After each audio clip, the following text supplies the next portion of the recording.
제목을 성령으로 행하라 라는 제목으로 정하고 오늘 말씀에서 교훈을 듣기를 원합니다. 우리는 주일 말씀에서 우상이라는 것이 하나님보다 더 사랑하는 것이라는 말씀을 들었습니다. 다른 말로 표현하자면 하나님보다 더 마음에 갈망하는 것, 하나님보다 더 간절히 원하는 것이라고 할 수 있겠습니다.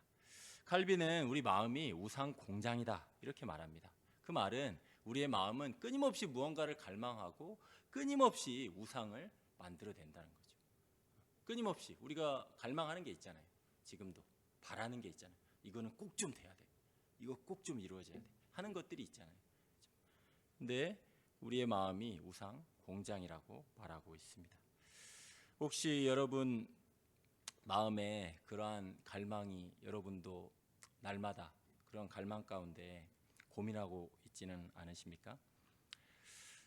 저는 그 주일 말씀, 목사님의 말씀을 들으면서 저에게도 목사님도 동일하게 표현하셨지만 어쩌면 목회 성공 또는 제 생각, 제 주장, 제 신학적 입장, 목회적 판단 이런 것들이 제대로 증명이 되고 내가 이런 목회자다라고 드러나는 것이 어쩌면 제 마음 안에 있는 가장 큰 우상, 가장 큰 갈망이라는 생각이 들었습니다.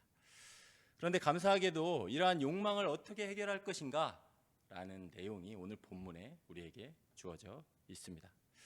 16절에 보니까 이렇게 되어 있습니다. 같이 16절 말씀 읽겠습니다. 시작. 내가 이르노니 너희는 성령을 따라 행하라. 그리하면 육체의 욕심을 이루지 아니하리라. 이렇게 되어 있습니다. 우리가 기독교 신앙은 전인적이잖아요. 그죠? 전인적이라는 말은 우리의 지정의가 다 연결된 거죠. 그죠? 우리 그러니까 이성적으로 생각해서 논리를 따라서 알고 예수 그리스도가 우리를 위하여 죽으시고 우리를 위하여 사시고 우리가 그분의 영광을 위해 산다. 이런 내용들, 기독교의 핵심 진리를 머리로 아는 거죠. 그죠? 그리고 감정, 우리의 정서가 그러한 예수 그리스도의 사랑에 감동되어서 그 사랑이 나를 강권하여서 하나님의 선하심을 내가 맛보니까, 머리로만 이해하는 게 아니라 맛보니까 마음이 그거에 움직여져서 이웃을 사랑하지 않고는 배길 수 없는 그런 정서의 움직임이 있잖아요. 그죠? 있잖아요. 그죠? 의. 그리고 그런 사랑에 우리의 정서가 감동이 되어서 내가 이렇게 결단하고 행하지 않고는 살 수 없게 만드는 것이 기독교의 어떻게 보면 그 전인적인 내용입니다. 근데 제가 이렇게 말씀을 전하다 보면 이런 거 자세히 풀어서 설명하다 보면 뭐 다 그런 건 아니지만 여기 분명히 이게 논리 구조로 되어 있거든요. 그러니까 지성이 좀 생각을 해야 돼요. 그러니까 생각을 해야 됩니다. 너희는 성령을 따라 행하라. 그리하면 육체의 욕심을 이루지 아니하리라. 그 말은 성령을 따라 행하면 어떻게 할 수 있다는 거예요? 육체의 욕심을 이길 수 있다는 거죠. 그렇잖아요. 육체의 욕망을 이길 수 있다는 거예요. 이게 논리 구조잖아요. 그죠? 그러므로 성령을 따라 행하는 것이 답이라는 거예요. 우리의 욕망을 이길 수 있는 비결은 성령을 따라 행하는 것이 답이라는 거예요. 여기서 욕심이라고 번역된 말은 과도한 욕구라는 에피티미아라는 말인데, 과도한 욕구. 이 말이 지금 사실은 우리가 읽었던 본문에 계속 반복적으로 나옵니다. 24절에도 그게 나오죠. 24절에 보면 그리스도 예수의 사람들은 육체와 함께 그 정욕과 탐심, 이게 욕망이에요. 욕망. 과도한 욕구. 과도한 욕구. 우리말 욕심이란 말에는 그런 말이 있죠. 욕심부리다 할 때는 과도한 욕구잖아요. 뭔가 막 간절히 마음에 원하는 것. 그 욕망을 십자가에 못 박았느니라. 그렇게 말하고 있어요. 우리의 마음은 욕망이 대결하는 전쟁터입니다. 여러분 그렇지 않습니까? 우리 욕망이 계속 육체의 욕망과 성령의 욕망이 대결하고 있습니다. 무엇을 욕망할 것인가 하는 치열한 전쟁이 우리 마음속에서 벌어지고 있다는 것입니다. 그래서 사도 바울이 이전에도 경계한 것 같이 지금 다시 이 갈라디아 교회에게 급하게 편지를 쓰면서 다시 율법의 종노릇하려는 갈라디아 교인들에게 이렇게 말하고 있는 거예요. 너희가 만약에 육체의 욕심을 따라 살면, 육체의 욕망을 따라 살면 19절에서 21절 같은 자세하게 이런 일이, 육체의 일에 대해서 설명하면서 큰일 난다, 하나님의 나라를 위협으로 받지 못할 것이다 말하고 있는 거예요. 육체의 일은 분명하니 곧 음행과 더러운 것과 호색과 우상숭배, 나왔죠? 우상숭배, 주술, 원수 맺는 것, 분쟁, 싸움이 계속 있잖아요. 시기, 나보다 잘난 사람에 대해서, 나보다 내가 없는 은사를 가진 사람에 대해서 시기하는 마음. 나는 왜 저렇게 못해? 나는 왜 저런 목회자처럼 설교 못해? 나는 왜 저 목사님처럼 목회 못해? 시기가 있다는 거죠. 분냄이 있다는 거예요. 당을 짓는다는 거예요. 아, 저 사람은 나랑 안 맞아. 나랑 코드가 안 맞아. 이 사람이 나랑 맞아. 당을 짓는 거죠. 하나님의 거룩한 교회에서도 분열하고 이단하고 투기하고 술 취하고 방탕하고 그와 같은 짓거리들을 한다는 거예요. 그게 육체의 욕심을 따라가면 육체가 맺는 일의 결과라는 거죠. 바울이 그렇게 말합니다. 내가 전에 너희에게 경계한 것 같이. 그 말은 갈라디아 지방에서 교회를 다니면서 선교할 때 이미 너희한테 그런 짓거리는 하면 하나님의 나라를 유업으로 받지 못한다라고 경계했다는 거예요. 그리고 다시 경계하는 거죠. 이런 일을 하는 자들은 하나님의 왕국, 하나님의 나라를 유업으로 받지 못할 것이라. 육체의 욕심을 따라가는 결과는 영원한 멸망입니다. 하나님과의 영원한 단절입니다. 하나님의 선하심을 영원히 맛볼 수 없는 곳으로 떨어지는 것입니다. 그렇다면 어떻게 해야 하는가? 바울이 계속해서 말하고 있습니다. 아까 16절에 이렇게 말했죠. 내가 이르노니 너희는 성령을 따라 행하라. 그리하면 육체의 욕심을 이루지 아니하리라. 성령을 따라 행해야 한다고 우리에게 살 길을 알려주고 있습니다. 25절에도 말하죠. 만일 우리가 성령으로 살면 또한 성령으로 행할지. 그래서 오늘 관건은 성령을 따라 행한다, 성령으로 행한다 라는 뜻의 의미를 살펴보는 것입니다. 성령으로 행한다는 것은 갈라디아 전체를 보면 이렇게 돼 있어요. 갈라디아 전체를 보면 말씀을 듣고, 복음의 말씀을 듣고 그것에 믿음으로 반응하는 것이 성령을 따라 행하는 삶이에요. 제가 왜 이렇게 말하냐면 갈라디아서 3장 2절에 이렇게 말하고 있어요. 내가 너희에게 다만 이것을 알려 하노니 너희가 성령을 받은 것이 너희가 성령을 받을 때에 성령을 따라 네가 죽은 자와 같은 곳에서 너희가 살아났다면 성령을 받은 것이 율법의 행위로냐 혹은 듣고 믿음으로냐. 뭐예요? 우리가 율법을 지켜서 성령을 받았나요? 하나님의 율법을 우리가 지켜서 성령을 받았나요? 아니잖아요. 우리 율법을 다 못 지키잖아요. 그죠? 율법의 행위로 성령을 받은 것이 아니라는 거예요. 어떻게 받은 거죠? 듣고 믿음으로. 그죠? 복음의 말씀을 듣고 믿음으로 받았다는 거예요. 3장 갈라디아죠. 3장 5절에도 이렇게 말하는 거죠. 너희에게 성령을 주시고, 성령을 주시죠. 너희 가운데 능력을 행하시는 이의 일, 우리 안에 능력을 행하시는데 우리가 도저히 사랑할 수 없는 사람을 사랑할 수 있도록 능력을 행하시는 분이 우리에게 능력을 행하는데 그 일이 어떻게 일어나느냐? 율법의 행위에서냐 혹은 듣고 믿음에서냐? 정답은 1번, 2번. 2번이죠. 듣고 믿음에서죠. 성령을 따라 행하는 것은 우리에게 66권으로 주신 성경 말씀을 듣고 믿음으로 반응해서 그 말씀을 따라 행하는 가운데 성령께서 역사하신다는 거예요. 아멘. 저는 여기 올라오기 전에도 기도합니다. 항상 기도하는 내용이 있어요. 뭐 영어로 하니까 여러분들 얘기 드리면 좀 그러니까 하여튼 앱텟이라고 하는 게 있어요. acknowledge, I'm nothing. 저는 아무것도 아닙니다. You are. 하나님은, 주님은 포도나무시오 저는 가지니 하나님 은혜를 베푸세요. pray, fear not. 두려워하지 말라, 놀라지 말라. 내가 너와 함께함이라. 내가 너를 굳세게 하리라. 내가 내 의로운 오른손으로 너를 붙들리라. Trust in the Lord. Do not lean on your own understanding. 네 명철을 의지하지 말고 나를 의지해라. Act.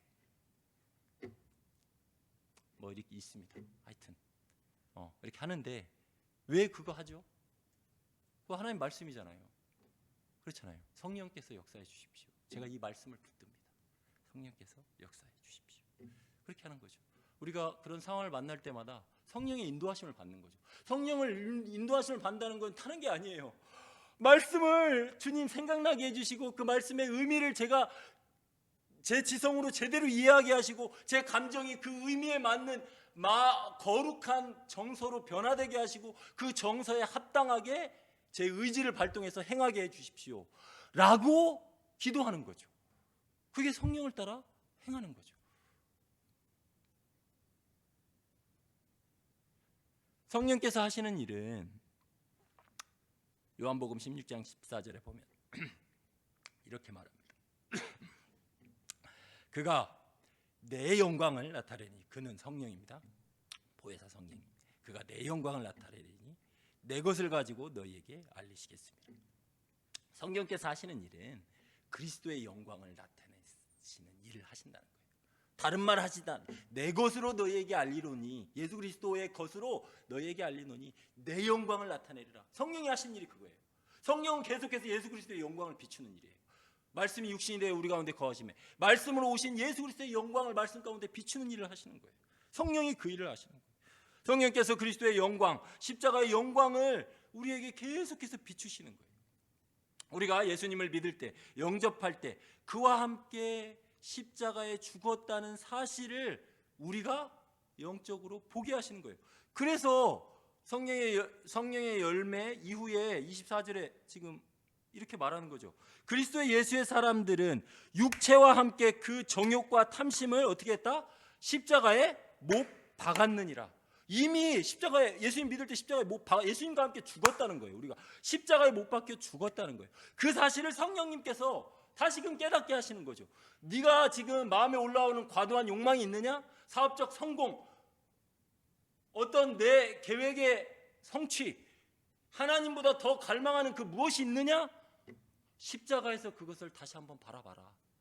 그게 하나님보다 더 중요한지. 네가 가장 과도하게 갈망해야 될 대상은 하나님밖에 없다 라고 성령께서 우리에게 끊임없이 가르쳐 주신다는 거예요. 말씀을 통해서.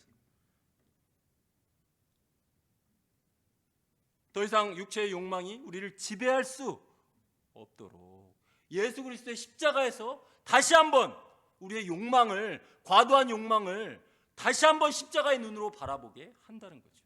내가 지금 바라고 있는 것, 내가 간절히 이루기를 원하는 것, 그것을 다시 십자가에서 바라보도록 성령께서 말씀을 통해 역사하신다는 거예요. 그것을 바라보고 그 말씀에 따라 걸어가는 것, 이것이 성령을 따라 행하는 것이라는 것입니다. 최근에 저희 교사방에도 잠깐 나눴지만 그 조나단 에드워드의 신앙 감정론 강의를 쭉 듣다가 한 예화가 나왔는데 이런 이야기를 하더라고요. 염소는 죽을 때에 막 안 죽으려고 막 비명을 지르잖아요. 비명을 지르는데 돼지 목 다는 것처럼. 근데 우리의 어린 양 대신 예수 그리스도를 보여주는 양은 자기 도축할 때 자기를 죽이려는 칼이 자기 목에 들어와도 자기 가죽을 벗기는데도 가만히 있는다는 거예요. 침묵하고 가만히 있는 거죠. 우리 사도행전 8장에 보면 우리 빌립이 전도할 때에 에디오피아 내시에게 이 본문으로 예수 그리스도의 영광을 설명하잖아요.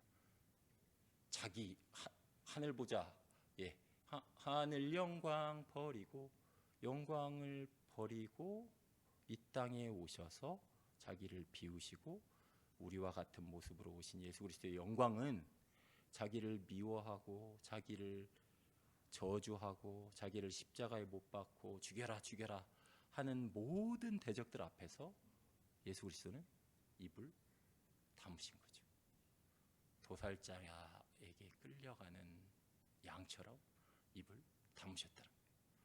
자기의 힘도 있고 능력도 있고 했지만 그 힘을 절제하시고 우리 성령의 열매에 나오는 것처럼 오래 참으시고 우리를 사랑하시고 우리에게 하나님 나라를 주시기를 기뻐하시는 그 기쁨 가운데 이 모든 것을 행하셨다는 거예요. 성령께서 하시는 일은 그 십자가의 영광을 우리에게 끊임없이 비추시는 일을 하신다는 것입니다. 그래서 26절에도 계속 얘기하죠. 헛된 영광을 구하여 서로 노엽게 하거나 서로 투기하지 말지니라. 헛된 영광 두 글자로 줄이면 허영이죠. 허영. 원어로 사실은 그래요. 헛된 영광. 헛된 영광. 허영을 구하는 세상의 원리를 거슬러서 예수 그리스도께서 어떻게 하셨어요? 예수 그리스도는 정말로 영광스러운 분이시잖아요. 하늘 영광을 가지신 분이 자기 영광을 비우시고 오히려 그분이 영광을 허하게 하셨어요. 영광을 비우시고 이 땅에 오셔서 예수님의 겸손과 그 도덕적 탁월하심과 그 아름다우심을 우리가 성령을 통하여 볼 수 있도록 하나님의 그 영광의 광채를 그분의 얼굴 안에서 볼 수 있도록 하게 하셨다는 것입니다. 성령께서 바로 이러한 말씀들을 통해서 그분의 아름다움에 주목하고 그분의 진리를 받아들이도록 우리를 이끄신다는 것이죠.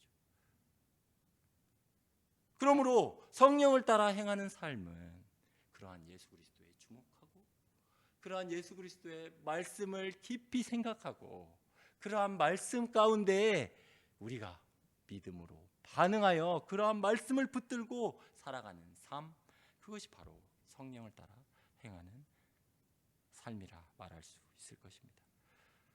율법을 못 지킬까 봐 불안해서 사는 삶이 아니라 성령의 이끌림에 즐거움으로 사는 삶.